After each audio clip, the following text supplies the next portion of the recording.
Good evening, Softball America. I'm Gray Robertson. I'm at home. And joining me here on this wonderful edition of the Softball America podcast, my dear friends who are sitting somewhere in an undisclosed location in Oklahoma City, Nicole Mendes and Tara Henry. Hello, ladies. How are you? Hey, Gray, we're good. How are you doing? We can't wait to talk about game one. Let's talk about. And we can see your comments too. Hi, Fang. Good evening. He's saying good night. Does that mean you're leaving? I hope you're staying with us. Don't go anywhere, Fang. We got a lot to talk about. We're going to cover everything in game one of the championship series. Oklahoma defeats Texas 8-3. Y'all were obviously watching in OKC. I was at a little function to watch the game here in Tuscaloosa. Nicole, I will start with you. What do you feel like was the biggest difference tonight between these two teams? I think for Texas, it was the lack of adjustments. Katie Stewart in the press conference, she talked about the ability of Kelly Maxwell to completely go off of what they've seen from her all year long and have a completely new plan.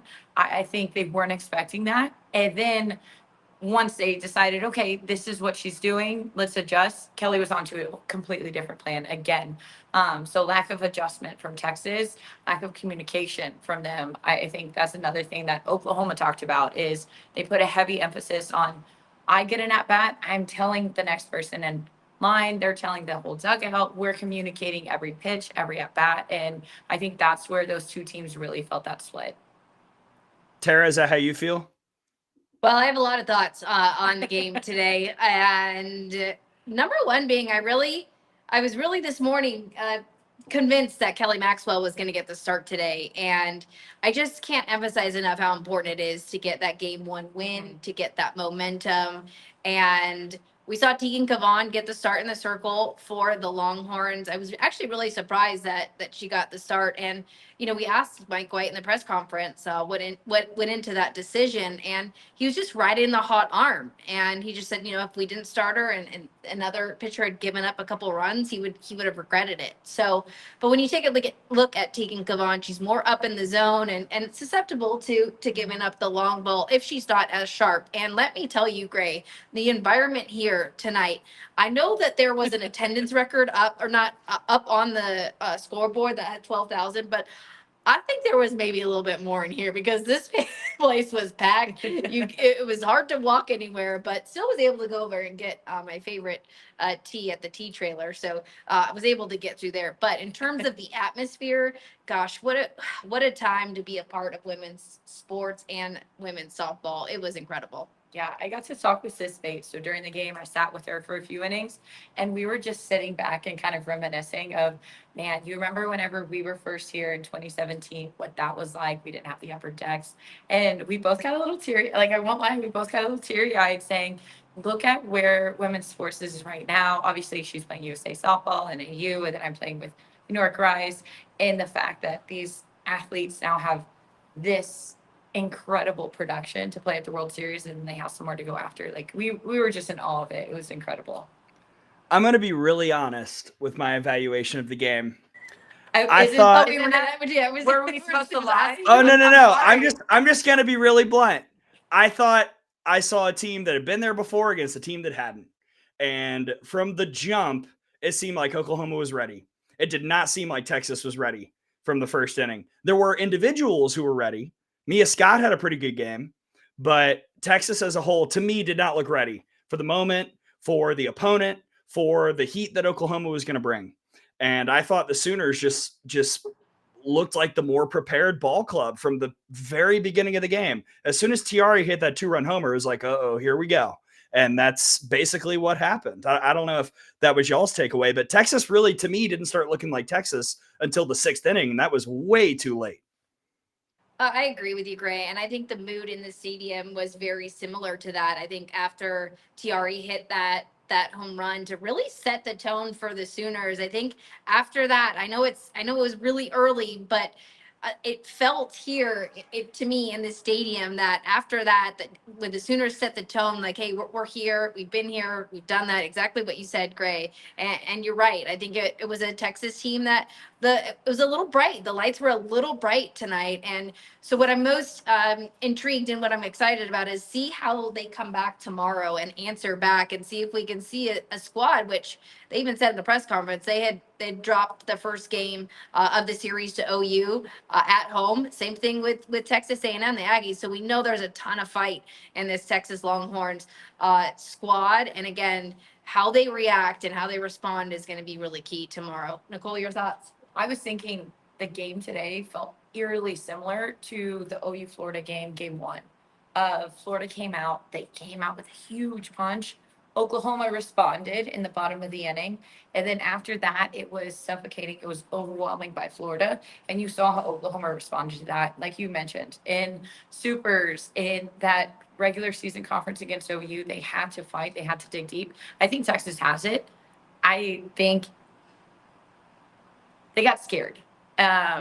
It just looked like that. They just looked like they were scared. Not necessarily like they didn't know how to function, but they just looked like they were overthinking and they were tight and the swings weren't loose. They were chasing after balls they don't normally chase after. They're a great hitting squad. So I think that they got a little tight. But I love the similarities between those two games because I think the way that OU responded is going to be the way that Texas responds tomorrow. I will also say, we talked about this in the Alabama post game. Sometimes in the postseason, you pick a bad day to have a bad day, and it's not because you pick a bad day; it just happens to you. Reese Atwood had a really tough day. 0 for 2 with a walk, left 2 on base, had 2 errors. Very uncharacteristic, and just the wrong time for it for Texas. Yeah, I mean, the good thing is for the Texas Longhorns is you get to play tomorrow, and there's loads of teams across the country that aren't playing on the biggest stage. So I think if you're going to make those errors and you're going to do it all, it's nice to do it in one game. And I know we've talked about that before, Gray. Like if you're going to make a ton of errors, you might as well do it in one, and hopefully you can come Just back, knock it out. Yeah, just get them all over with, and just get regroup and really.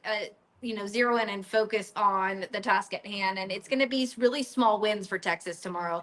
Can you get the butt down? Can you make the routine plays, the fundamental plays? And let's say you do make a mistake and there's a miscue. How do you respond? Can you bounce back and really stop the bleeding? So I think for Texas, the key is going to be to play some solid defense for the Texas Longhorns and just keep the ball in the yard. I mean, we had a few home runs this game today that just off the bat, they were out of here. So it's really tough to keep the Sooners from hitting the ball out of the yard. And that's also going to be key. And I think keeping the ball down in the zone is going to be pivotal for the Longhorns. Yeah. And then for their offense, I think a big thing for them, it just sounded like they came into the game with one plan and they were going to adjust as they go. For them, and I'm going, watching film, and I'm making 3 separate plans. So that way, going into the game, I know, okay, if it's not plan A, it's B or C, and I can adjust a lot faster versus having to rely on word of mouth versus, oh, this is a plan that I'm sticking to. This is where she's throwing me. All right, let me drop a little situational nugget on y'all. So with runners on tonight, Texas was 3 for 10. Oklahoma was 3 for 14. With runners in scoring position, Texas was 2 for 6. Oklahoma was 1 for 9. So if we talk about the situational numbers, and this is something that we've discussed too, Tara, sometimes it's not the number of hits, but the kinds of hits that you get.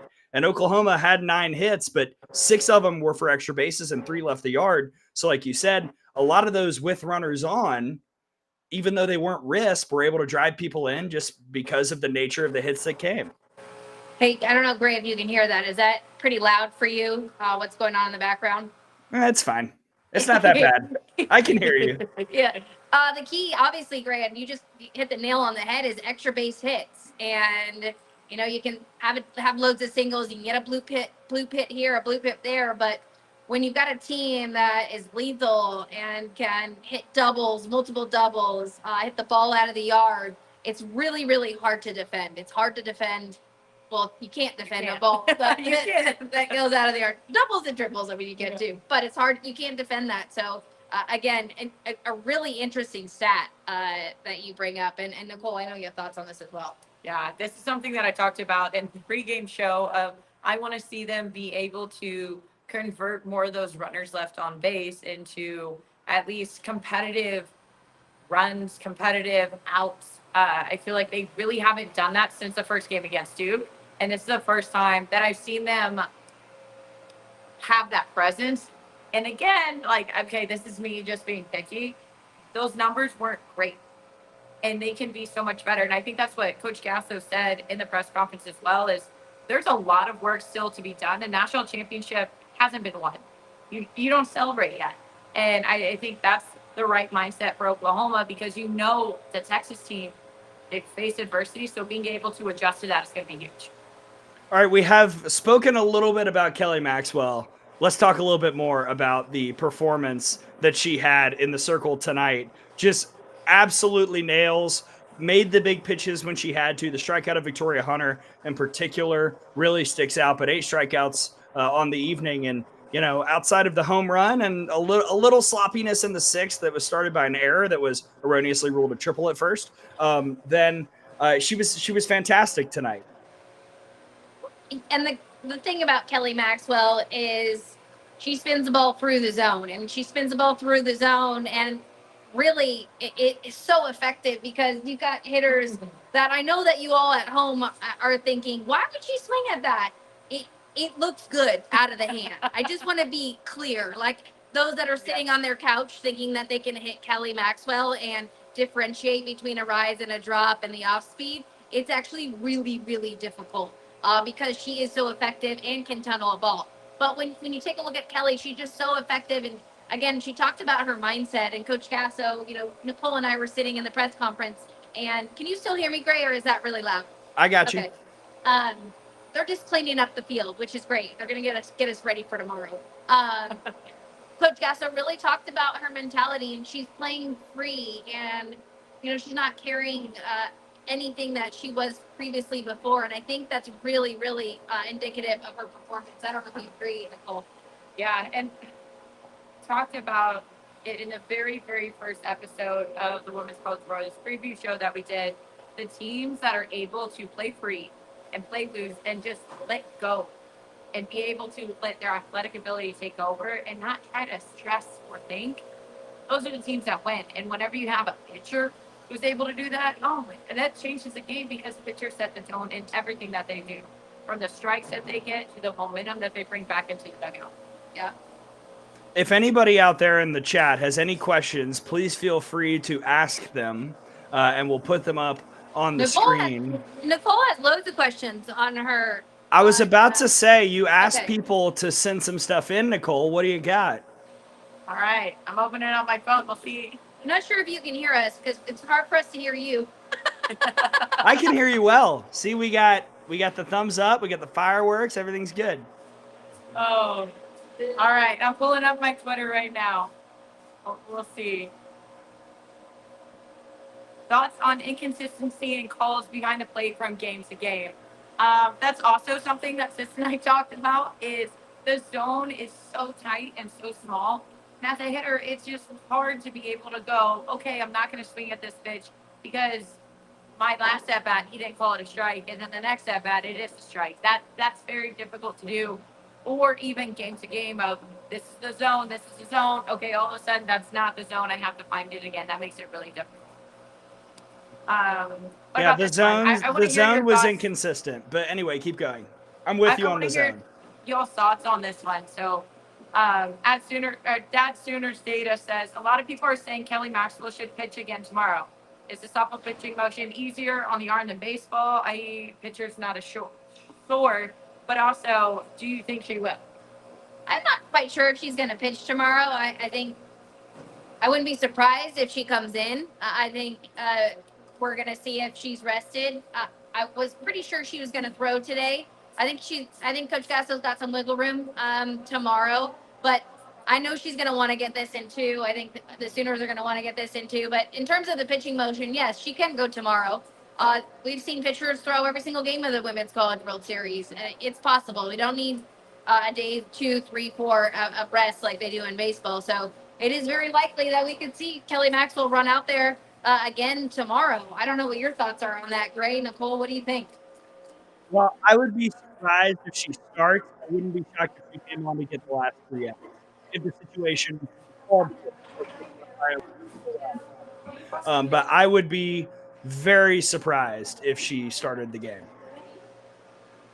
Yeah. So going off of that, what Texas, they threw all their pitchers, and it gave me a moment of pause of, okay, I already know that they've seen all the pictures, but it is a little bit of a I don't know. Just show them again, just refresh the faces. Mike White said he just wanted to get them to have the experience, like you're saying, like the crowd was electric, the lights were bright, the stand, like everything about it felt like the Women's College World Series final.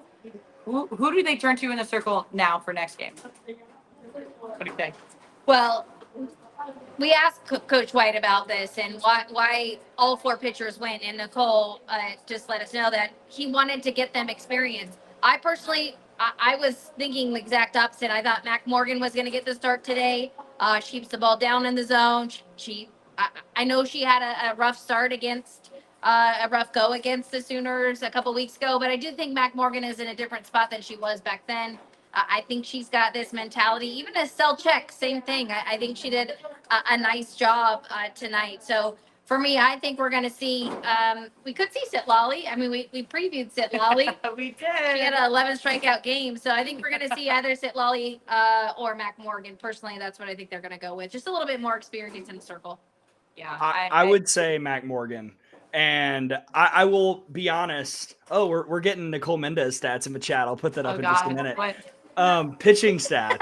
But I think it'll be Mac Morgan. And I was actually quite confused why she was in the game tonight. It seemed like the play to pitch Morgan was, all right, let's see if we can make a comeback. By the time, what was it, the 5th inning, the 4th inning, when she was pulled, Mike White said, okay, not happening tonight. Bring her out, have her ready for tomorrow. I think it'll be Mac Morgan. I'd be surprised if it's not. And now I will flash Wimblero's stat. Fun fact, Nicole Mendes was a right-handed pitcher at Oklahoma, 2-0 record with a 2.47 ERA and 27 appearances. So I was a lefty pitcher. I have no idea what my ERA or how many appearances I had. But that's 7 apparently. Apparently that many. I do I'll remember. fact check it. Okay, I do remember. I hadn't pitched in a while, and I got called on to throw in the World Series my freshman year. And I walk out onto the mound, and I'm like, oh, this place is packed. Like, this is big. And my very first pitch goes over the head of Leo Wodak, it almost goes up the net. And everybody goes, whoa! And Leah Wodak came out, and she was like, hey, calm down. And I was like, okay. And then after that, I settled in. Got the outs against Florida, but that was crazy. My first appearance was in a champ series final. That's incredible, right? That's a fun fact. All right, so I can confirm a 2.47 career ERA, 27 appearances, 2 starts, Nicole. 2 starts. One of them was against Oklahoma State. Look at you. We had a combined no-hitter, Paige Lowry and I. Yeah, we got her. Tara's doing the Softball America handshake. You loved it. You missed it at the beginning. we did it to start. You missed it. Oh, I didn't. I just thought y'all were saying hello to each other or laughing at me, which is normally what people do on Zooms. All right, let's see what else people have.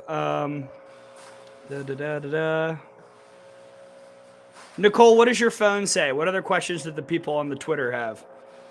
While I'm scrolling, let's talk about the fact that Tiara Jennings hit a home run on her birthday and how sweet it was. Her parents, her sister got the ball. We actually got a video that you guys will see later of the entire OU tailgate, parents, friends, family, fans, singing her happy birthday. She hasn't even seen it yet. So I think that's going to be special. Also, we went to both the Texas Longhorn tailgate and Oklahoma Sooners tailgate today. We've got some footage from that. That was really fun.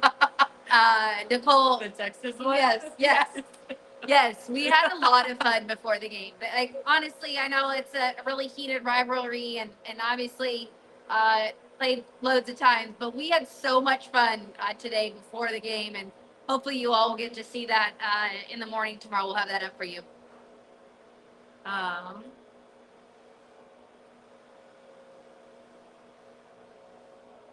This one? No. It's a good question. We got another question. At How He Loves 92 says, how do batters / pitchers adjust when the strike zone differs in between innings? And again, I go back to being able to communicate and tell each other, this is what I saw. That wasn't a strike last inning. Now it is. And then also talking to your catcher. She's literally the one behind the plate, getting to know and talk with the umpire. Where did that miss? Is that a strike? Is that too high? Is that too low? She gets to see what the calls are. Going and picking your catcher's brain, I think, is the best way to figure out where the heck the strike zone is, especially when it's inconsistent. Yeah, and absolutely. And I hope people at home or fans at home that are watching, viewers that are watching, just take a look at where they are in the box, right? So you can tell if there's being some adjustments made, if they're on toes on the line because they're trying to get to the outside pitch, or maybe they're getting the call in the inner half of the plate, and you see a batter back off the plate, moving up in the box or moving back in the box. I think there's so many little nuances to making adjustments, not only at bat by at bat, but within an at bat. And again, I think that's going to be really key on how that Texas offense comes out tomorrow. And it's going to be important for the Longhorns, I think, to score early and really set the tone, because they're tough. When that offense is going, they're tough. They've got the firepower. They can do it. So it's just going to be who shows up tomorrow. And I love that point, because I was thinking about it in the press conference. Everybody was talking about Oklahoma being suffocating. And yes, but I remember looking into the dugout, and their dugout was still on top of it. They were still very engaged in the game. It wasn't, oh, we're getting right. Like, they were very much into the game. And I think that's so important, because if you can keep a team together when things aren't going your way, that gets very difficult.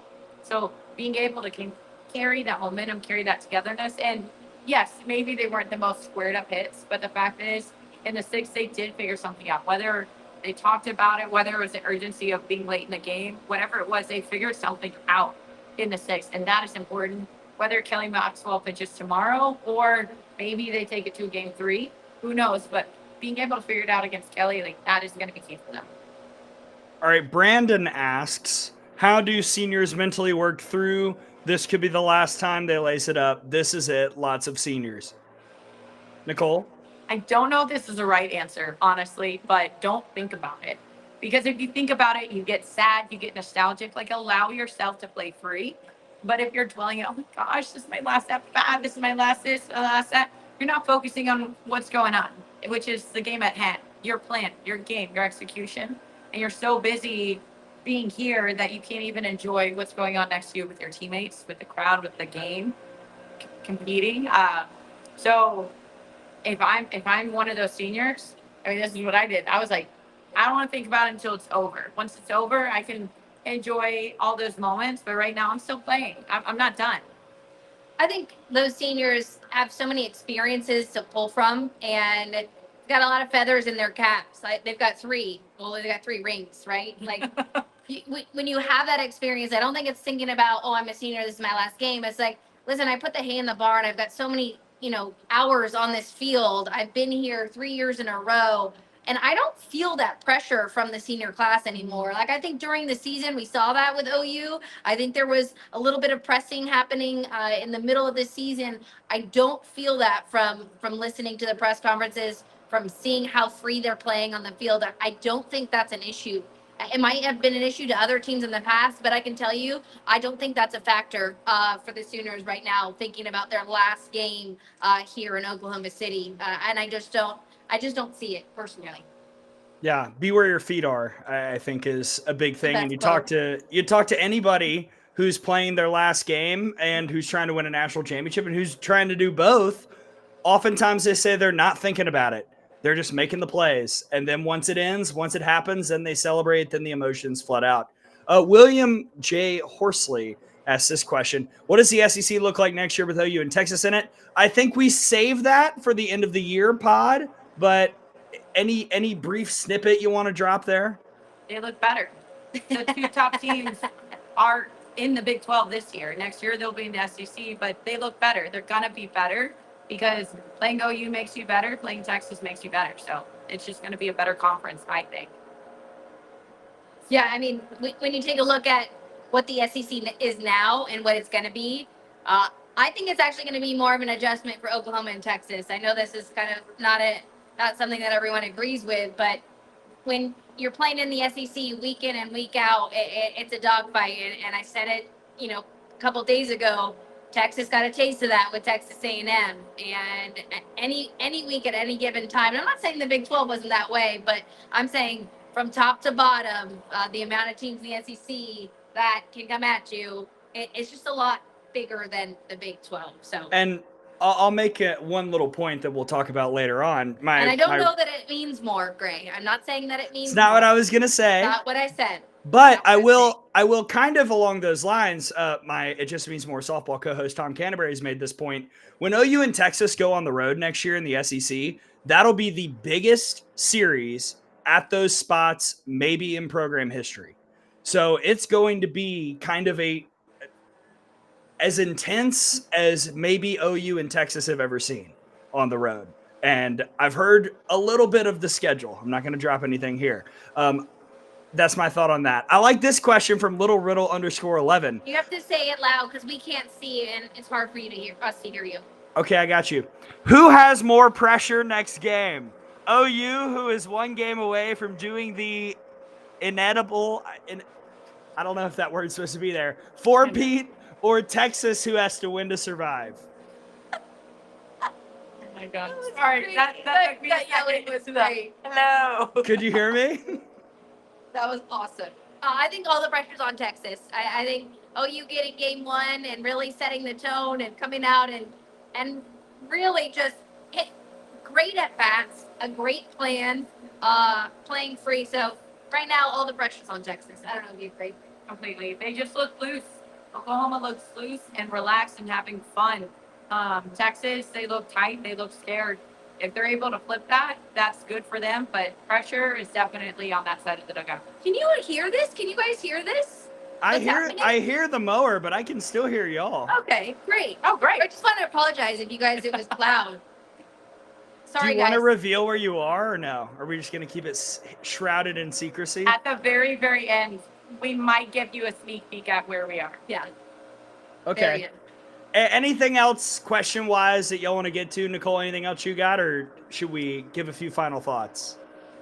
I think we're good for I think final we're thoughts. good. All right. How do we think tomorrow goes? I know that, that there will be more content between now and then, but immediately after watching game one, what's your gut feel for game two, Tara? Oh, you're going me first. Yeah. You know what?